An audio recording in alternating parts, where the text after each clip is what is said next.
Bom dia, gente querida de paz e bem. Bom dia mesmo. Um abençoado domingo desde já. Desde o início do nosso programa, fica aqui meu desejo de um domingo abençoado, tá? E antes da gente começar a refletir, como é costume aqui, né, aos domingos, em torno do Evangelho do dia, eu gostaria de deixar um abraço de uma pessoa maravilhosa que eu conheci, né? Ele é diácono da Igreja Católica Romana, né? O nome dele é Hermes Bertoldo, tá? Ele é da paróquia da Santíssima Trindade em Nova Palma, aqui no Rio Grande do Sul, tá? E aí ele passando aqui por Santa Maria, disse: eu vou conhecer o Reverendo Eduardo. Então nós conversamos um pouco e foi muito bom conhecê-lo, viu? Companheiro de caminhada. Ele disse que assiste, né, aos cursos, está acompanhando aí o curso, né, Teologias da Libertação, né, com o Marcelo, o professor Pedro sempre acompanhando, ele até comentou a minha participação, né, lá com o professor Pedro, né, naquele episódio dos retalhos, o professor Faustino, enfim, ele acompanha sempre e ele deixou um carinho imenso, né, para todo mundo que faz o paz e bem, né? E aí, bem, ele disse que é uma pessoa que compartilha, que curte, e é um pouco isso aí, é inscrito também no canal, desde lá de Recife. Ele diz: eu acompanho o senhor desde lá de Recife. Legal, né? Legal, legal. Bom, bom.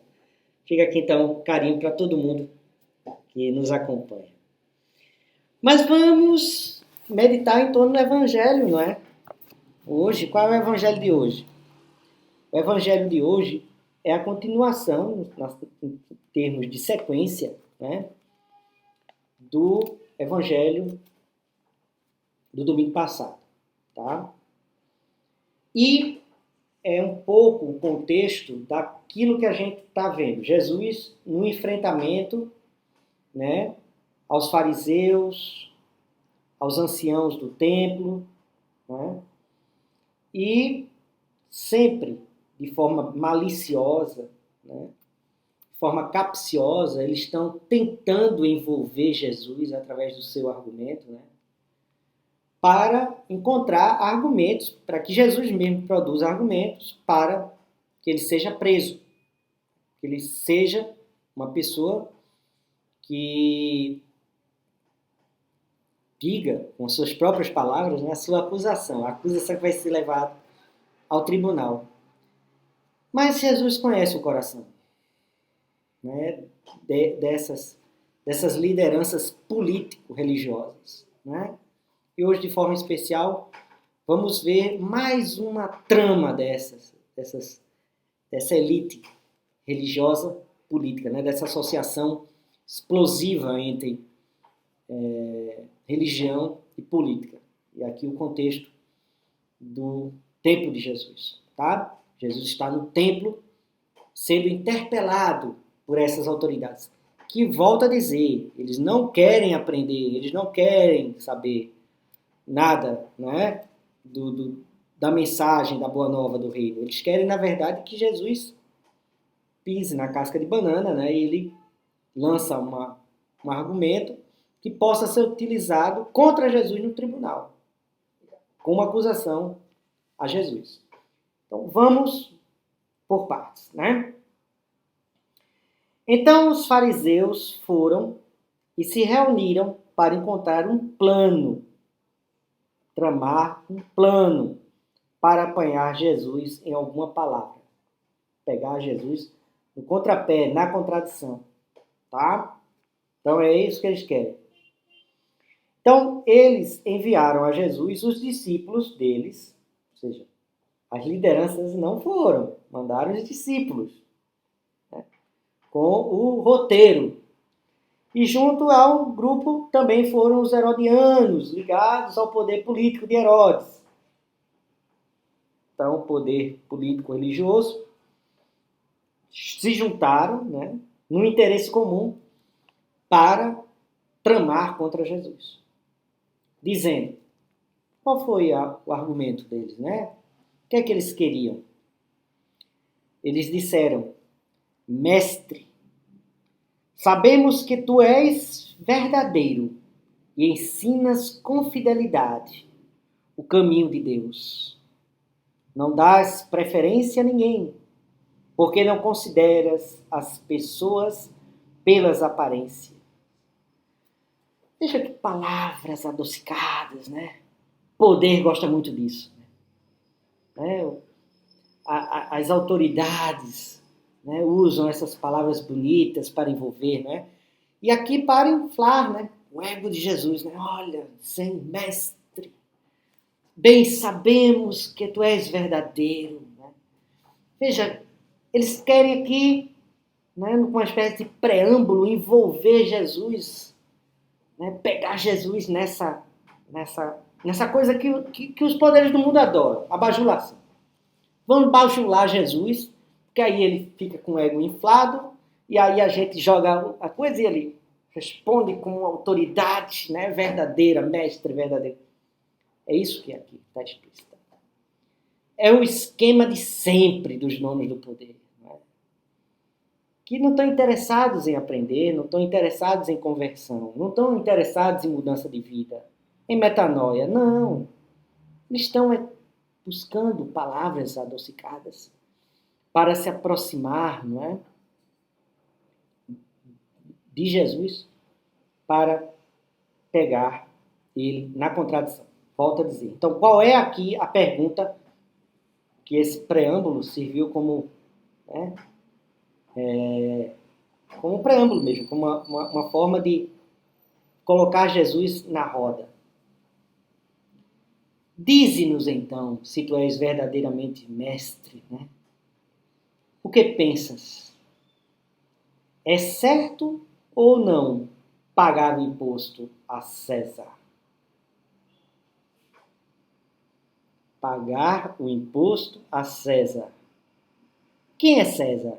César é o dono do império. César era aquele em que as moedas eram cunhadas com a imagem dele, porque pertenciam a ele.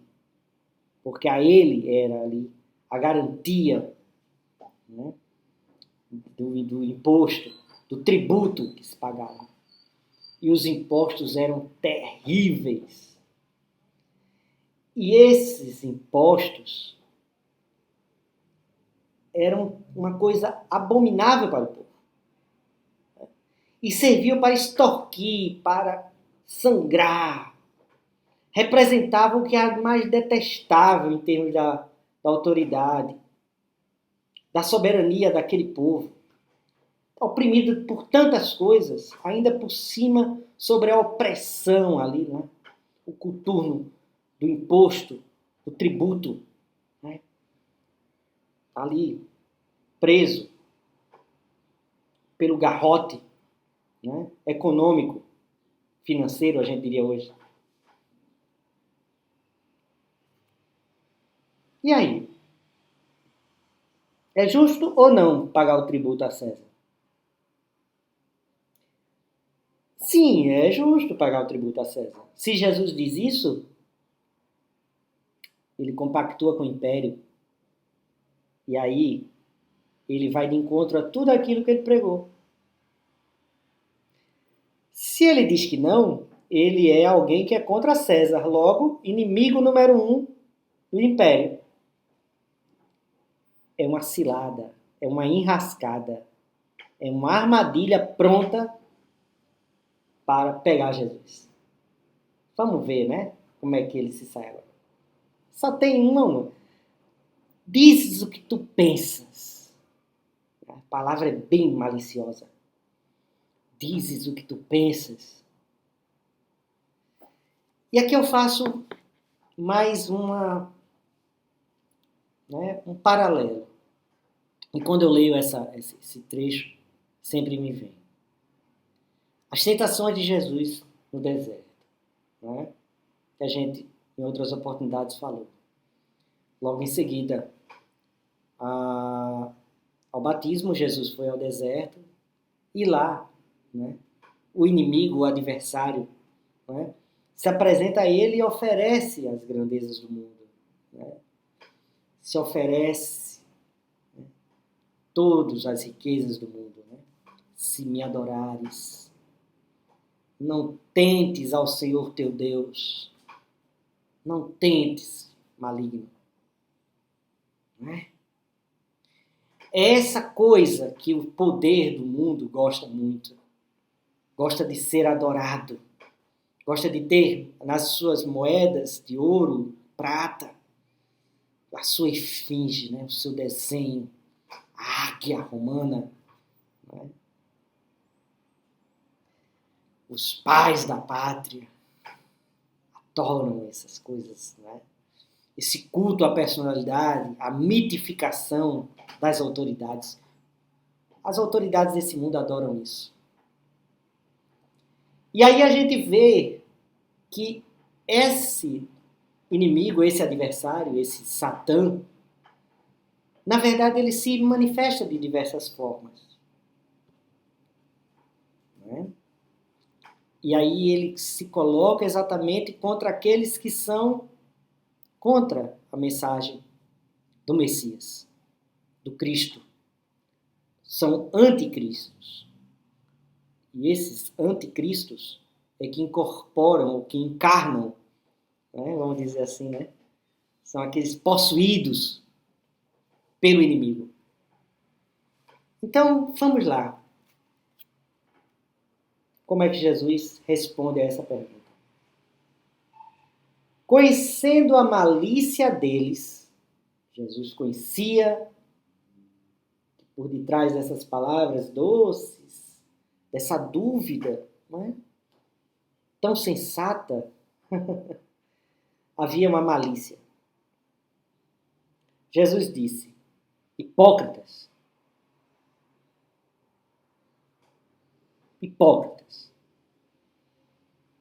por que vocês me põem à prova?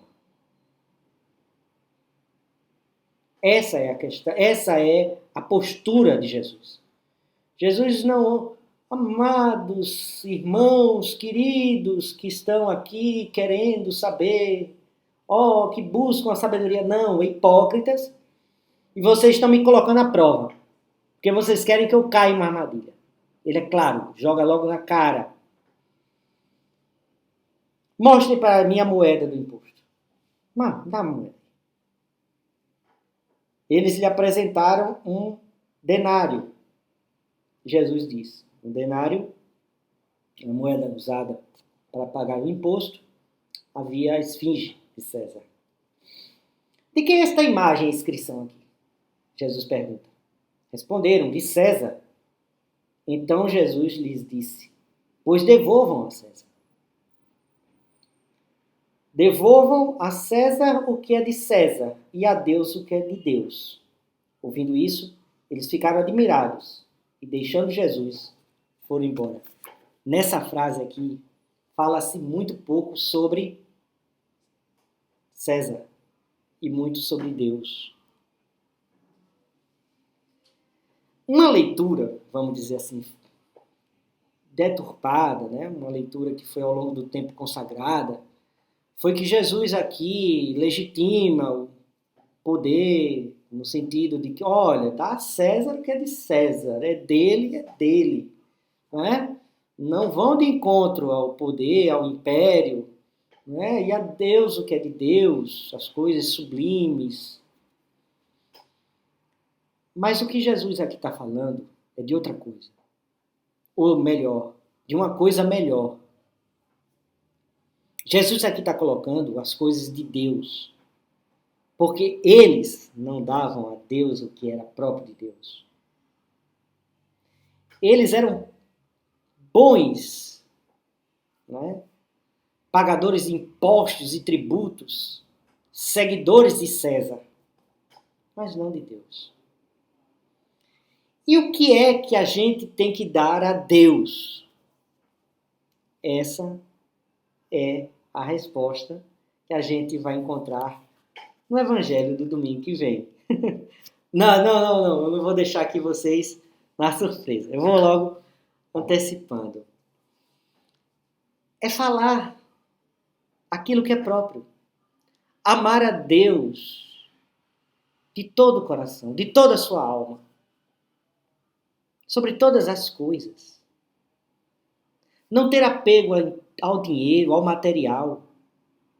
Não ter apego ao transitório, aos bens. A gente diria, não ter apego à propriedade privada. Porque, antes de tudo, existe uma função social em toda a propriedade.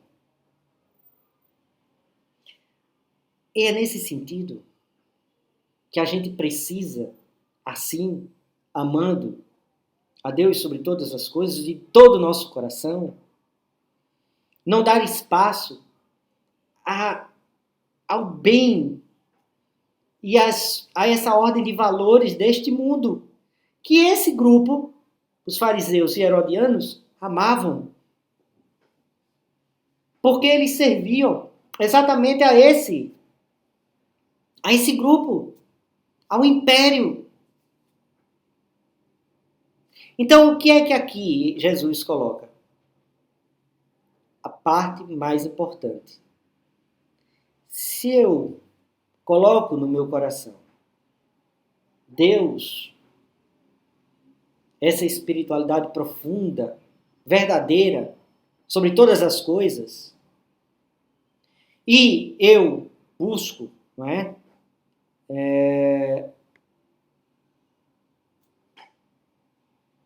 Amar, eu começo então a ter um outro imperativo. A amar ao próximo como a si mesmo. E aí, no amar ao próximo, eu vejo Deus, eu vejo esse amor de Deus por nós. Que não é o amor individual, mas é sempre um amor coletivo. E é nesse sentido que essa leitura fala muito mais, né, do dar a Deus o que é de Deus do que a César. Sigamos então. Sejamos fiéis a essa mensagem. Vamos fazer agora um instantezinho de silêncio. 5 minutos, 5 respirações, né? Para que a gente se tranquilize, comece bem o dia com essa mensagem e também uma postura, né, mais tranquila, mais centrada. Tá bom? Concentrado na respiração, coluna ereta, coração tranquilo.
Paz e bem, gente.